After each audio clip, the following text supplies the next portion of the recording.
வெங்காயம் தக்காளி எல்லாம் கட் பண்ணியாச்சுங்க. நம்ம குதிரைவாலியை கழுவி எடுத்துக்கலாங்க.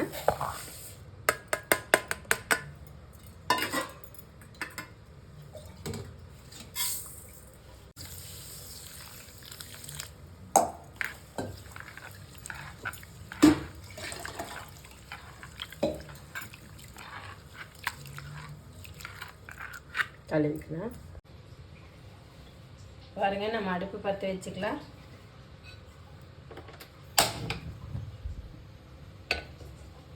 குக்கரை வச்சுக்கலாங்க.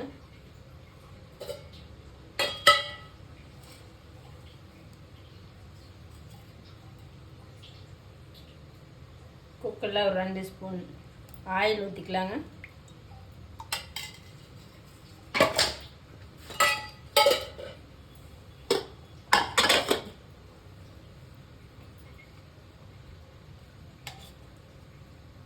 ஆயிலோட 1 ஸ்பூன் நெய் ஊற்றிக்கலாங்க. ஏன்னா வெங்காயம் நெய்யிலே வறுத்தா சீக்கிரம் கருகுன மாதிரி ஆயிருங்க. அதுக்காக நம்ம ஆயில் ஊற்றி வெங்காயத்தை வதக்க பாருங்க.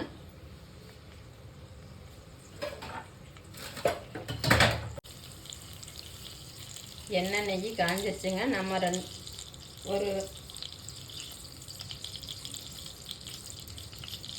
6 கிராம் போட்டுக்கலாங்க. பிரிஞ்சி இலை ஒரு 3 இலை சேர்த்துக்கலாங்க.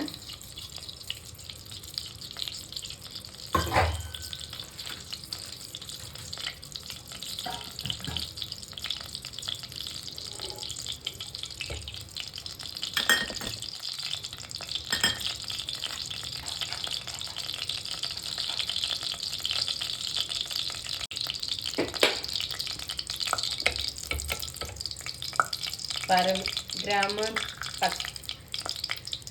பிரிஞ்சி எல்லாம் நல்லா வெடிச்சு வருதுங்க. நம்ம வெங்காயத்தை போட்டுக்கலாங்க. ஒரு பெரிய வெங்காயம் கட் பண்ணி வச்சுட்டு அந்த வெங்காயத்தை போட்டுக்கலாங்க. வெங்காயத்தை போட்டு நல்லா வதக்கிங்க.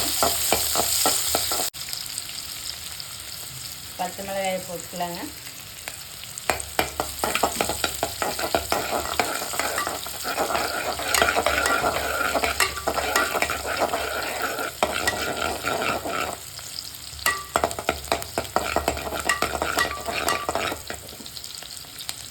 பாருங்க, வெங்காயம் நல்லா வதங்கிடுச்சு. தக்காளி போட்டுக்கலாங்க.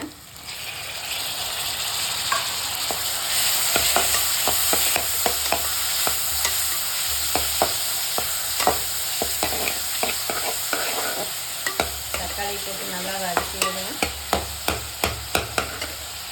இந்த குதிரைவாலியில் பிரியாணி செஞ்சால் நல்லா டேஸ்ட்டாக இருக்குதுங்க.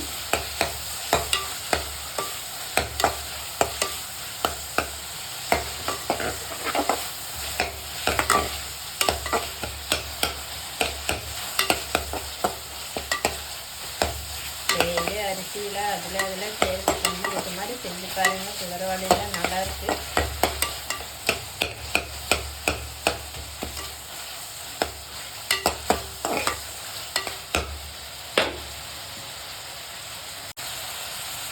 தக்காளி பாதி வதங்கிடுச்சுங்க. பீன்ஸ் போட்டுக்கலாங்க. பீன்ஸ் ஒரு 4 பீன்ஸ் போட்டுக்கலாங்க. பச்சை பட்டாணி ஒரு 100 பச்சை பட்டாணி சேர்த்துக்கலாங்க. சிவப்பு முள்ளைங்க ஒரு சின்ன முள்ளைங்க சேர்த்துக்கலாங்க. இதாங்க இதுக்கு தேவையானது. இதே ஒரு சால்ட் சேர்த்துக்கலாங்க. தேவையானது சேர்த்துக்கலாங்க.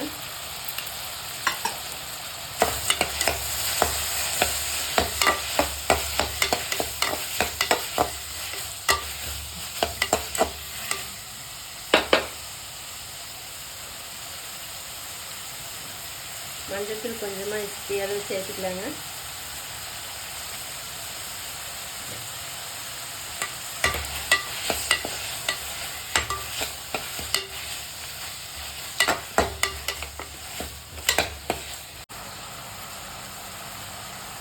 தக்காளியில் நல்லா வதங்கி வரந்தே நம்ம கொஞ்சம் தண்ணி சேர்த்துக்கலாங்க.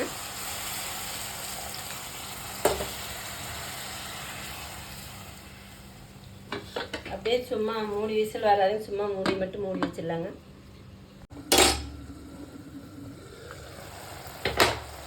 பாருங்க, தக்காளி பச்சை பட்டாணி பீன்ஸு முள்ளங்கி எல்லாம் நல்லா வெந்து வந்துருச்சு. நம்ம நம்ம குதிரைவாளி கழுவி எடுத்து வச்சுக்கோங்க, அதை போட்டுக்கலாங்க. குதிரைவாளி அரிசி போட்டுக்கலாங்க.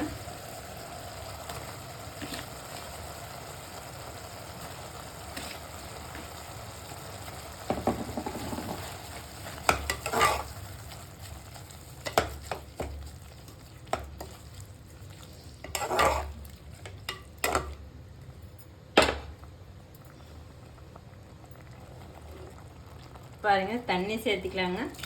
தண்ணி நான் 1/2 டம்ளர் தண்ணி மட்டும் சேர்த்திக்கிறேன். ஏன்னா அரிசியாக இருந்தால் அதிகமாக சேர்த்தோன்னே இது குதிரைவாளி தாங்க, சீக்கிரம் வெந்து வந்துடும். அவ்வளோதாங்க, மூடி போட்டு வச்சிடலாங்க.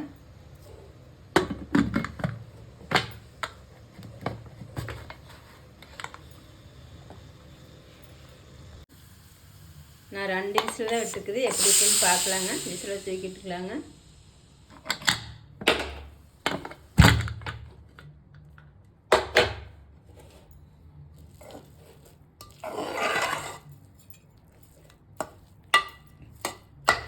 பாருங்கள், நல்லா வந்துருச்சு.